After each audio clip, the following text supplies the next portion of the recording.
एक अमावस्या को किसी व्यक्ति के जीवन में खो गया, कर्जे में डूब गया, कर्जा बहुत हो गया, पैसा चले गया, गाड़ी चली गई, मकान चले गया, सब गिरवे रखा गया, सब कुछ समाप्त हो गया। उसको प्रत्येक अमावस्या को घी का दीप किसी भी पेड़ के नीचे, ये 5 वृक्ष बताए हैं पितृभाव के, उन 5 वृक्ष में से कहीं पर भी बड़, पीपल, आंवला, शमी, बेलपत्र आदि 5 वृक्ष में से किसी भी वृक्ष के नीचे प्रज्वलित करे और कामना करे, उसका कर्जा चूकता ही है, चूकता। तो पहला चंदन बाबा के शिवलिंग पर, दूसरा गणेश जी पर चंदन की उंगली, तीसरा षडानंद कार्तिकेय पर चंदन की उंगली, चौथा अशोक सुंदरी पर चंदन की उंगली, 5वां जलाधारी पर चंदन की उंगली, छठा जो शिवलिंग का जल बह रहा है इसके ठीक विपरीत की ओर चंदन की उंगली, और 7वां चंदन नंदी के मस्तक के ऊपर जो 2 सींग लगे रहते हैं उस पर चंदन की उंगली। ये कब लगाई जाती है? या तो अमावस्या के दिन आपको लगता है कि हमारे पूर्वजों का उद्धार नहीं हुआ, हमारे पूर्वजों का कल्याण नहीं हुआ, कहीं अधोगति में कोई चला, अमावस्या है, शाम के समय घी का दिया नदी के घाट पर, तालाब पर, कुएं पर। शहरों में अगर नदी तालाब नहीं है तो आपके घर में जो मटका है, हंडा है, शहर वालों, गांव में अगर नदी तालाब हो, अपने शहर में हो तो वहां लगाओ, और अगर नदी तालाब नहीं हो तो पानी का जो हंडा मटका रसोई घर में होता है, अमावस्या के दिन शाम को वहां भी दिया लगा सकते हो। अगर नहीं है नदी तालाब बावड़ी कुआं तो, अगर है तो वहां जाओ, नहीं हो तो वहां जाओ, पर लगाओ। अमावस्या है, शिव की निंदा करता है, भगवान शंकर या भगवान शंकर के भक्त की अगर कोई निंदा करता है, शिव महापुराण की कोई निंदा करता है, आखिरी का उसका शरीर बहुत बेकार हो जाता है। शरीर इतना बुरा हो जाता है कि घर के लोग भगवान से प्रार्थना करते हैं कि इसको उठा लो, गतरा मत रखो इसको संसार। शिव निंदा, शिव की निंदा जो करता है आखिरी में उसको भोगना पड़ता है। आप कथा में नहीं जा सकते, मत जाओ। किसी को ये मत कहो कि शिव पुराण सुनकर क्या करोगे, क्यों इनके चक्कर में पड़े हो, क्यों क्या करना, शंकर जी की कथा से क्या मतलब है, आए को जा रहे हो, क्या मतलब है, क्या रखा है शिव पुराण में, क्यों शंकर जी के मंदिर में 1 लोटा जल चढ़ाना। शिव की निंदा करने वाले की गति आखिरी में ऐसी हो जाती है, आखिरी में उसको भोगना पड़ता है। कटोरी, उस कटोरी में धान भर लीजिए, चावल, उसमें 1 लौंग और 1 बेलपत्र, बस ये रख लीजिए। जो हंडा होता है घर में, पानी का मटका होता है, पितरों का जो स्थान होता है जहाँ पानी पीते हैं अपन, मटका, हंडा, टंकी, बाल्टी, जो भी हो। आजकल तो लोग आरओ लगा लिए हैं तो नीचे भी तो मटका रखते होगे, हंडा रखते होगे, टंकी रखते होगे, उसी के पास में वो कटोरी रख दीजिए। 14 की रात्रि, अमावस्या के दिन उस कटोरी का चावल, बेलपत्र, ये सब शिव मंदिर के अंदर आप कोई भी एक स्थान पर, कोई दोने के अंदर रखकर या कागज के अंदर रखकर, शिव स्थान पर, शंकर के मंदिर में शिवलिंग को केवल स्पर्श कर कर जमीन पर ही उसको एक कागज में या दोने में, उसको जहां जलाधारी होती है वो जलाधारी के पास में गणेश वाले स्थान पर अन्न रखते हैं। जब हम चावल और 1 बेलपत्र और 1 लौंग जो रखते हैं वो हम गणेश जी वाले स्थान के साइड में रखते हैं, नीचे की ओर रखते हैं। छोटी सी पंचित मानस में एक बात सुनी होगी कि रावण प्राणों को जब त्याग रहा था तो उसने लक्ष्मण जी को 3 उपदेश दिए थे। कितने उपदेश दिए हैं? किन्ने भेजा था लक्ष्मण जी को रावण के पास? भगवान श्री राम। उसका सबसे पहला उपदेश कौन सा था? रावण ने मरने से पहले 3 बातें बोली लक्ष्मण जी के कानों में। और आप सबको मालूम है कि लक्ष्मण जी ज्ञान लेने के लिए जब गए थे तो रावण के सिर के पास जाकर खड़े हो गए थे, तो रावण ने मुंह फेर लिया था, ज्ञान नहीं दिया था। लक्ष्मण जी वापिस आ गए थे राम जी के पास में कि ऐसा रावण है, लोग कहते तब विद्वान है, मैं उसके पास गया तो उसने मुंह फेर लिया। भगवान राम जी ने कहा ज्ञान लेते समय सिर पे जाके बैठते हैं कि चरणों में बैठते हैं? तो कहा गया था तो के सिर के पास, चरणों में जाकर बैठ। रावण पड़ा है मृत्यु सैया पर, जमीन पर, लक्ष्मण जी उसके चरणों में जाकर बैठ गए तो रावण ने हाथ का इशारा कर कर बुलाया मेरे करीब। 3 उपदेश रावण ने मृत्यु की सैया पर मरने से पहले लक्ष्मण जी के कानों में दे दिया। पहला, अच्छे कार्य में 1 मिनट की देरी मत करो। लक्ष्मण, यदि कोई अच्छा कार्य हो रहा है और उसमें अगर आपको जाने का मौका मिल जाए तो 50 काम छोड़ दो, सबसे पहले अच्छे काम में पहुंचने का प्रयास करो।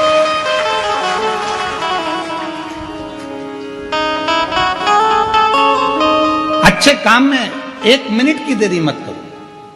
अच्छे कार्य में बिल्कुल देरी ना करिए। अच्छा कार्य करने का मौका मिला है तुरंत जाइए, भगवत भजन करिए, स्मरण करिए।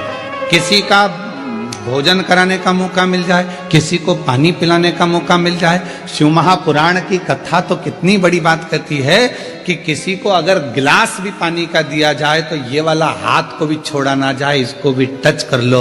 हो सकता है कि हमारा जब शरीर, हो सकता है कि ये जो आधा शरीर है, आधा भाग है मनुष्य का शरीर, जो आधा भाग किसी काम को नहीं कर पाता तो मरने से पहले आधा तन काम करना बंद कर देता है। लोग उसको पैरालिसिस कह देते हैं। आधा शरीर काम नहीं करा।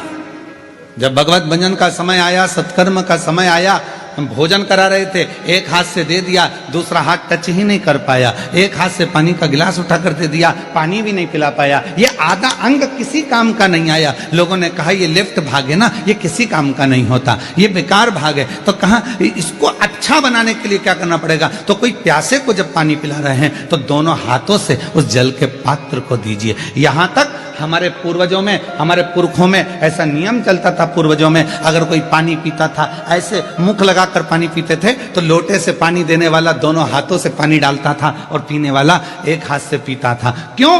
क्योंकि वो ग्रहण कर रहा है और वो देने वाला दोनों हाथों से दे रहा है। तो ये हाथ का प्रयोग पूर्ण होना चाहिए, जिससे मरने से पहले इस शरीर का आधा अंग रे ना जाए। इसको चालू रखने के लिए अभी से काम करना पड़ेगा। शिव जी के मंदिर में दोनों हाथों से जल चढ़ाइए, शंकर जी के मंदिर में दोनों हाथ से सफाई करिए, शिव जी के मंदिर में दोनों हाथ से झाड़ू पोछा करिए, शिव जी के मंदिर में दोनों हाथ से दीप को लगाइए। शिव जी के मंदिर, कई माताओं की आदत रहती है एक हाथ में घंटी पकड़ ली, एक हाथ में पकड़ लिया दिया, एक से घंटी बज रही है, दूसरे से दिया बज रहा है। पर हमारे यहां पर यहां तक कहा गया कि प्रथम आरती प्रारंभ होने से पहले मंदिर के घंटी को नाद करिए और नाद करने के बाद थोड़ी देर दोनों हाथों से दीप जलाकर उसको घुमाइए। अर्थात भगवान के सामने ये दोनों हाथों का सदुपयोग करिए, प्रयोग करिए। उसके बाद फिर भले एक हाथ में दिया ले लो, एक हाथ में घंटी ले लो, चल जाएगा, पर ये दोनों हाथों का सदुपयोग होना चाहिए, दोनों हाथों का।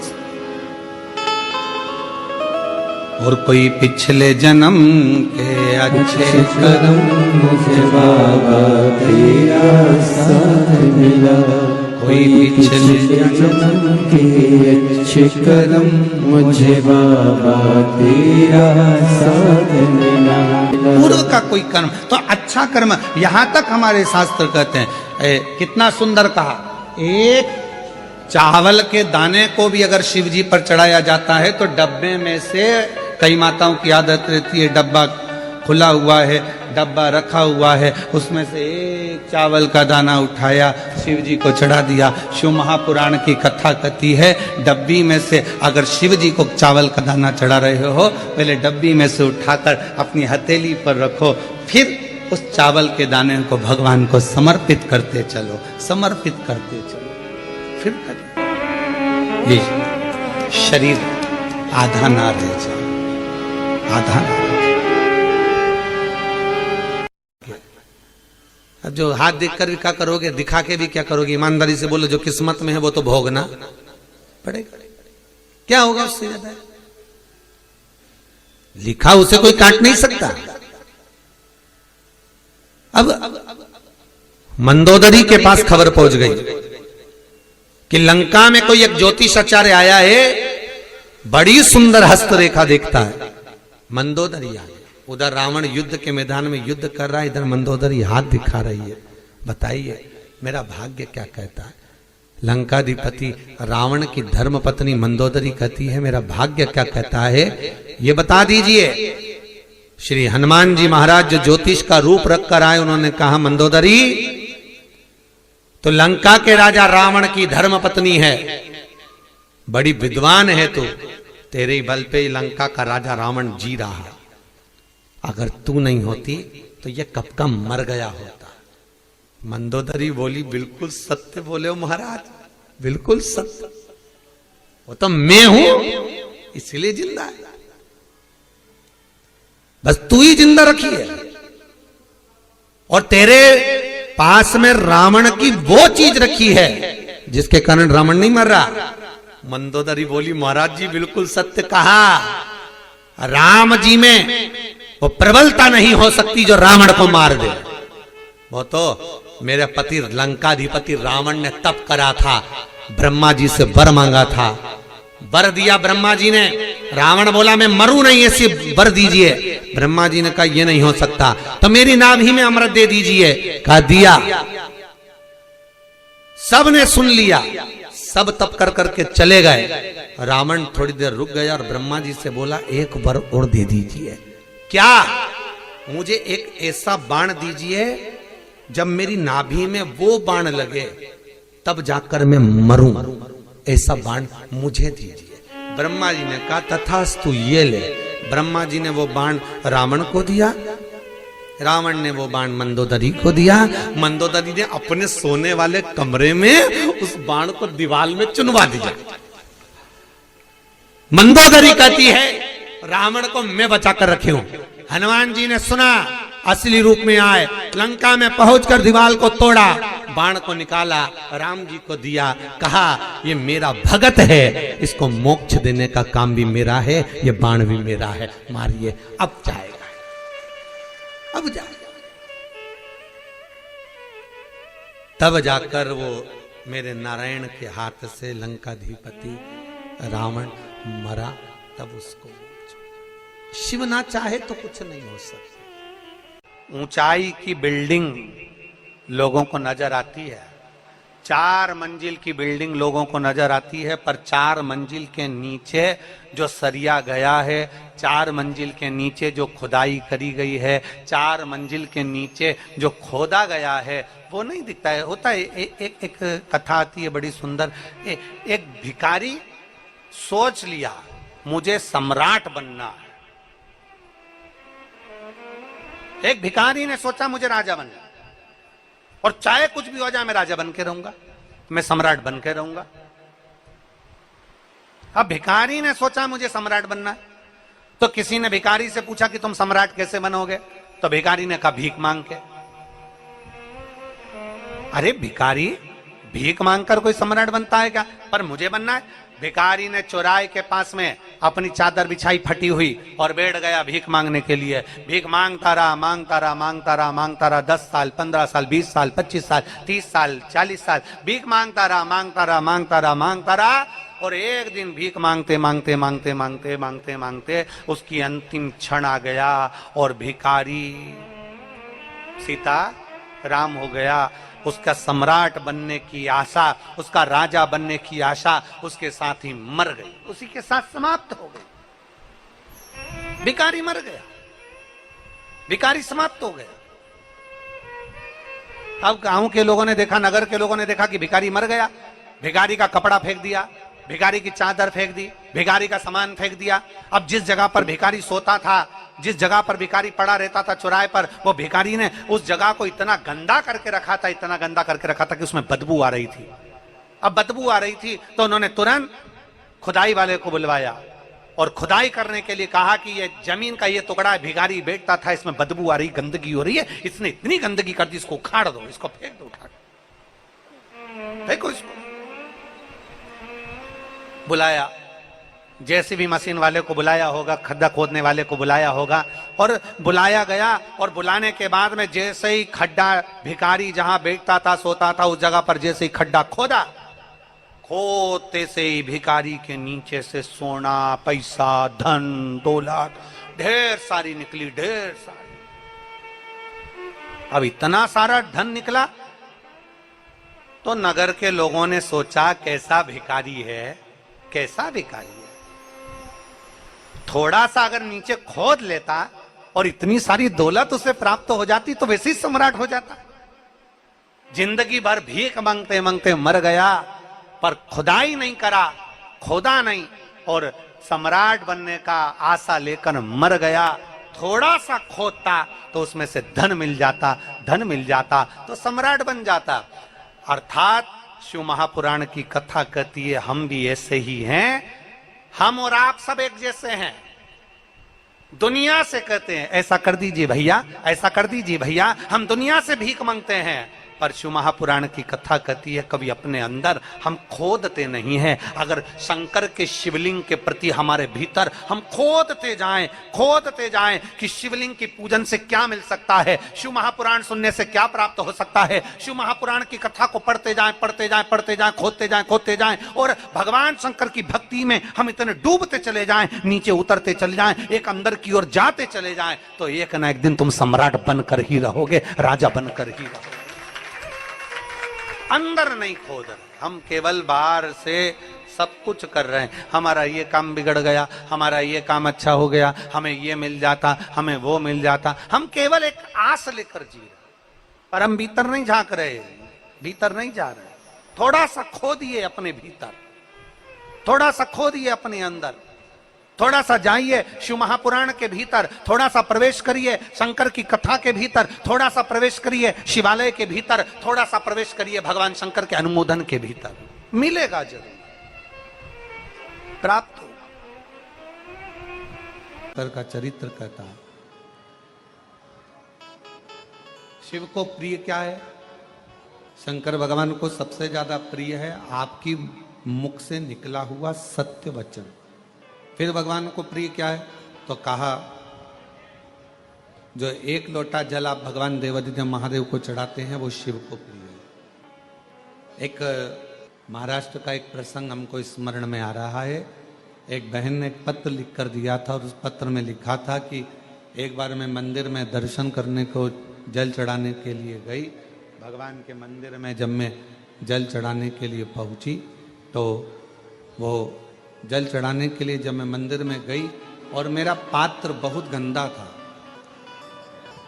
हालांकि गुरुजी तांबे के पात्र को मैं घिस के साफ कर कर जो रोज मांजती हूं वैसा साफ कर कर लेकर गई, पर वहां का जो सेवादार था उसने मेरा पानी का लोटा लेकर फेंक दिया, कहा ये गंदा है, और उसने मेरा पानी का लोटा लिया। तांबे का लोटा था गुरुजी, मैं रोज मांजती साफ करती, जब मैं घर के बर्तन मांजती हूं तो क्या लोटा नहीं मांजूंगा, क्या भगवान का पात्र मैं साफ नहीं करूंगा?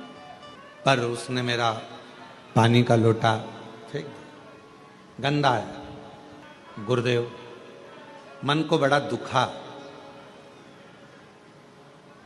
मन को बड़ा दुखा। फिर मैंने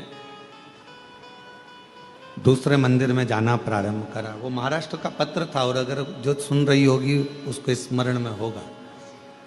फिर मैंने दूसरे मंदिर में जाना प्रारंभ,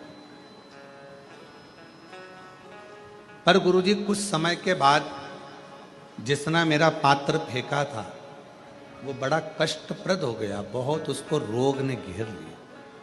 उसको शरीर में ऐसा रोग हो गया कि उसका हाथ उठ नहीं पा रहा था, पांव से वो चल नहीं पा रहा। गुरुदेव कारण क्या हुआ, कारण क्या था? उस समय पर हम उस प्रश्न का उत्तर ना दे पाए, पर उस बहन से हमारा निवेदन है, उसका कारण केवल एक है, शिव जी आपका पात्र कभी नहीं देखते, शंकर भगवान तो तुम्हारा मन देखते हैं।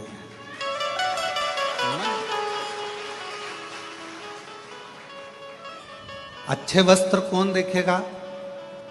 जिसको आपके शरीर से प्रेम। अच्छा होती है ना, घर में जमा होती है, कपड़ों पर लग जाती है और वो धूल को आप ऐसे ऐसे झटकार दो, वो धूल पूरी झड़ जाती है। आपने कपड़ा उठाकर दीवार पर झटकारा वो दीवार भी धूल से झटक जाती है, साफ हो जाती है। पर मान लो वो धूल में थोड़ा सा पानी मिल गया, तुम्हारे झटकने से झटकेगी? जम के तो बोलो। कपड़े में धूल जमी थी और उस पर पानी लग गया तो वो झटकेगी? क्या हो गई वो? अभी तक धूल थी, पानी लगते से ही वो मिट्टी हो गई। कपड़े में चिपक गई, अब वो झड़ने वाली नहीं है। धोना पड़ेगा, साफ करना पड़ेगा, मिट्टी को हटाना पड़ेगा, मिट्टी को साफ करना। धूल पानी मिलने पर मिट्टी हो जाती है, और मिट्टी अगर वो बन गई तो फिर धीरे से उसके शिवलिंग का निर्माण हो जाता है। भगवान की कोई गणेश जी की मूर्ति बन जाती है, कोई देवी जी की प्रतिमा बन जाती है, फिर उसका पूजन, उसकी आराधना, उसकी अर्चना हो जाती है। अमावस्या के दिन प्रदोष काल में, प्रदोष के समय पर, प्रदोष काल में शाम के समय पर जाकर किसी भी नदी, तालाब, बावड़ी, कुआं, कहीं ना कहीं जो आपके पास में हो, वहां पर एक घी का दिया, बत्ती का मुंह दक्षिण की ओर कर कर अवश्य जला कर जाना। सारे पितृदोष समाप्त हो जाएगा, सारा पितृदोष समाप्त। अमावस्या के दिन किसी भी जलाशय के पास में, नदी, तालाब, बावड़ी, कुआं, जो आपके शहर में, आपके गांव में, आपके नगर में हो, वहां जाकर लगा दे। अगर नदी, तालाब, बावड़ी, कुआं नहीं है तो पीपल का वृक्ष हो या बेलपत्री का वृक्ष हो या बट का वृक्ष हो, उसके नीचे लगा दो प्रदोष काल में। पर अमावस्या के दिन लगाएं जरूर। क्यों?